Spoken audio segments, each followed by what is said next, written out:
ব্লকের মাছের আড়তে মাইনে কাটতো, মাইনে। সে এখন বসিরহাটে ফ্ল্যাট, শর্টলেকে ফ্ল্যাট, চৌমাথায় ফ্ল্যাট, 100 বিঘের উপরে সম্পত্তি, আর অন্তত 50 থেকে 60 কোটি টাকার ক্যাশে মালিক আছে এখন। মুরালি শাহ বলছে হিসাব নেওয়ার কেউ নেই। মুরালি শাহ পঞ্চায়েতের যিনি থেকে প্রধান, তানার স্বামী আছে মুরালি শাহ পঞ্চায়েতের অঞ্চল সভাপতি। বলুন ওই পঞ্চায়েতে কেউ হিসাব নিতে পারবে? আকের আলীর ঘরটা ওই রকম ছিল, গুড়ি মেরে ঢুকতে হতো।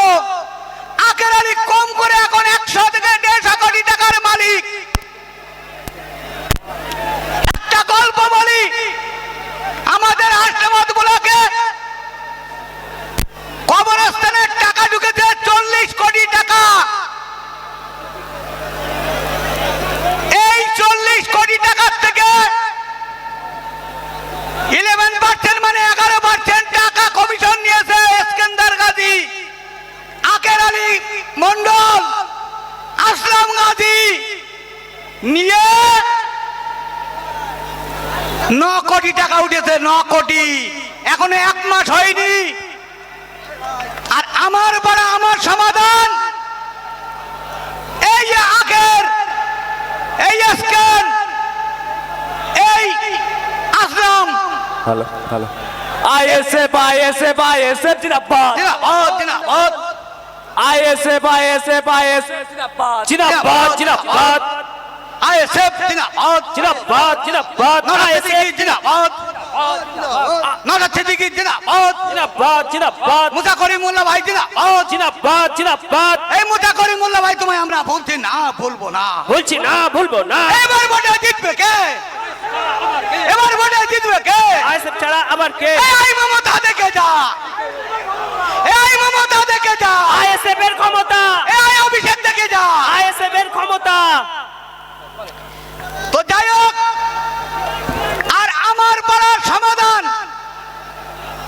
আমার গ্রাম আমার পাড়ার সমাধানে সেখানেও 11% করে টাকা তুলেছে, তুলে এই 13 কোটি টাকা তুলেছে।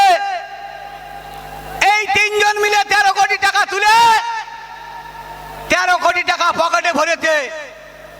আর যিনি আমাদের বহিরাগত প্রার্থী, তৃণমূল কংগ্রেসের প্রার্থী ইস্কান্দার গাজীকে দেখা করে 1 কোটি টাকা দিয়ে গেছে, 1 কোটি টাকা। ও শিল্পপতি, আমাদের প্রার্থীর টাকা নেই, আমরা ব্যানার গাড়ির টাকায় কিনছি, আমরা ফেস্টান ব্যানার টাকায় কিনছি। আপনারা পাশে থাকুন, গরিব মানুষের ছেলের পাশে থাকুন, গরিবের পাশে থাকুন, মেহনত করা মানুষের পাশে থাকুন, নিশ্চয়ই ফল পাবেন। তাই সবাইকে অনুরোধ করব, সবাইকে বলবো, এই পুঁজিপতিদের দালাল এরা গ্রামে যাবে, এরা হুমকি দেবে, এরা মাইকি বড় বড় কথা বলবে। ভোটের পরে এদের খুঁজে পাওয়া যাবে না, ভোটের পরে এদের খুঁজে পাওয়া যাবে না, তোমার সাথে কথা বলবে না, তুমি কে জিততে পারবে না। তাই সবাইকে অনুরোধ করব, আগামী 29 এপ্রিল বামফ্রন্ট সমর্থিত আইএসএফ এর খাম চিহ্নে মুসা করিমুল্লাহ ভাইকে বিপুল ভোট দিয়ে জয়যুক্ত করবেন। আর সমস্ত কর্মী ভাইদের, সমস্ত ভাইদের অনুরোধ করব, যারা পুলিশের হুমকি দেবে তাদের ফোনটা রেকর্ডিং করবেন।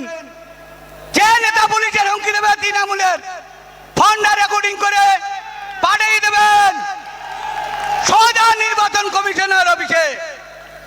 পুলিশ যদি তার স্টেপ না নেয়, সোজা নির্বাচন কমিশনের অফিসে একদম সেই পুলিশের নাম, সেই ব্যক্তির নাম দিয়ে পাঠিয়ে দেওয়া হবে, যারা তৃণমূলের হারমাত, এরা ভোট করতে দেয় না, মানুষের গণতন্ত্রকেও কেড়ে নেয়, মানুষের গণতন্ত্রকে অধিকারকে বঞ্চিত করে। এই ইস্কান্দার গাজী হাসনাবাদ ব্লকের ব্লক সভাপতি, তার ভিটে বাড়ি 2 কাঠা। মুসা ভাই জিন্দাবাদ। জিন্দাবাদ জিন্দাবাদ মুসা করিম ভাই জিন্দাবাদ। জিন্দাবাদ জিন্দাবাদ মুসা করিম ভাই তোমায় আমরা ভুলছি না, ভুলবো না। এই এবারে ভোটে জিতবে কে? মুসা আবার কে এবারে ভোটে জিতবে কে? আইএসএফ ছাড়া আবার কে মুসা করিম ভাই জিতবে রে।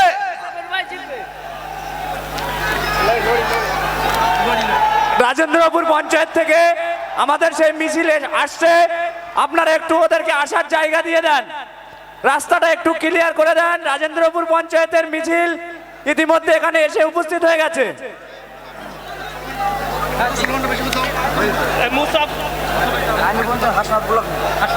রাজেন্দ্রপুর এবং হাসনাবাদ ব্লকের সমস্ত কর্মীকে জানাই সুস্বাগতম। স্বাগতম, স্বাগতম। রাজেন্দ্রপুর হাসনাবাদ ব্লকের পঞ্চায়েত কর্মীদের জানাই স্বাগতম। স্বাগতম, স্বাগতম, মুসা ভাই স্বাগতম। স্বাগতম, স্বাগতম। মুসা ভাই জিন্দাবাদ। জিন্দাবাদ, জিন্দাবাদ। এই ঘরের ছেলে ঘরে থাক, বহিরাগত নিপাত এই ঘরের ছেলে ঘরে থাক, বহিরাগত নিপাত যাক, এই উত্তরপ্রদেশ নিপাত যাক, নিপাত যাক, নিপাত যাক। এই ঘরের ছেলে ঘরে থাক, বহিরাগত নিপাত এই শাসক দলের একটাই ভয়। নওশাদ ভাই নওশাদ ভাই ধন্যবাদ।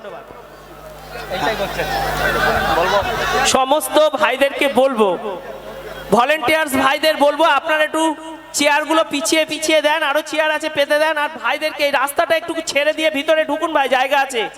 এক্ষুনি আমাদের নওশাদ ভাইজান আসবেন, কথা হয়েছে, এই রাস্তাটা একটু ছেড়ে দিতে হবে।